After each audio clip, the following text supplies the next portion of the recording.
High in the Andes, where the sky meets the water, lies the magnificent Lake Titicaca. For centuries, the people living on its shores have told stories whispered on the wind. Today, we journey into one of those ancient tales, the legend of the wind keeper of Lake Titicaca. In a small village nestled by the shimmering waters, lived a young woman named Maida. Unlike others, Maida wasn't a weaver or a fisher. She was a listener. From birth, she could understand the language of the wind, its joyful whistles, its mournful cries, and its angry roars. The wind was her constant companion, sharing secrets of the mountains and the depths of the lake. One year, a great stillness fell upon the altiplano. The wind vanished. The reeds for the boat stood unnaturally straight. The quinoa fields withered under the relentless sun, and the fishing boats couldn't sail.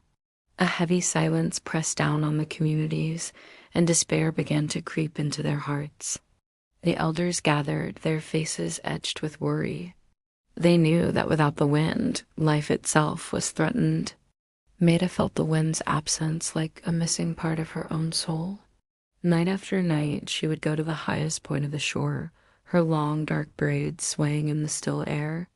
She would call out, her voice a soft plea into the vast, silent emptiness.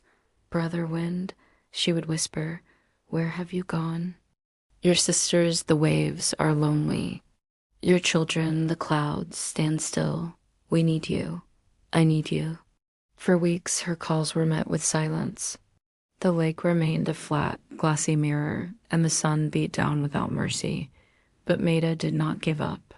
She remembered the stories the wind had told her, stories of a hidden cave on the sacred Isla del Sol, the island of the sun where the wind god Weratata would rest.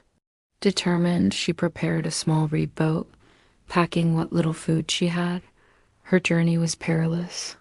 With no wind to guide her, she had to paddle for days, her arms aching, her body tired, but her spirit unbroken. Finally, she reached the shores of the sacred island. Following the faint whispers she could now just barely hear in her heart, she found a narrow opening hidden behind a cascade of ancient stones. Inside, the air was cold and heavy. There, she found Weratata, the wind god, trapped by a great stone that had fallen and blocked the cave's entrance. He had exhausted his strength trying to break free. Seeing his plight, Maida put all her resilience to the task. She pushed and pulled, using a sturdy branch as a lever. For what felt like an eternity, she worked, her muscles screaming in protest.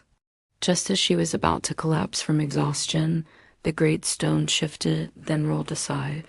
A mighty gust of wind burst from the cave, lifting Maida's hair and filling the cavern with a joyful roar.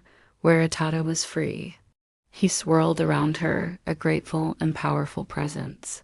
"You have freed me, little listener." His voice boomed like a gathering storm. "You have shown courage and heart. From this day forward, you will be my keeper on this lake. When the winds are too fierce, you will calm them. When they are silent, you will call them." Maida returned to her village, not on a paddled boat, but carried by a swift, gentle breeze. As she approached, the people saw the waves dancing on the lake again and felt the cool air on their faces. They cheered, for life was returning to the Altiplano.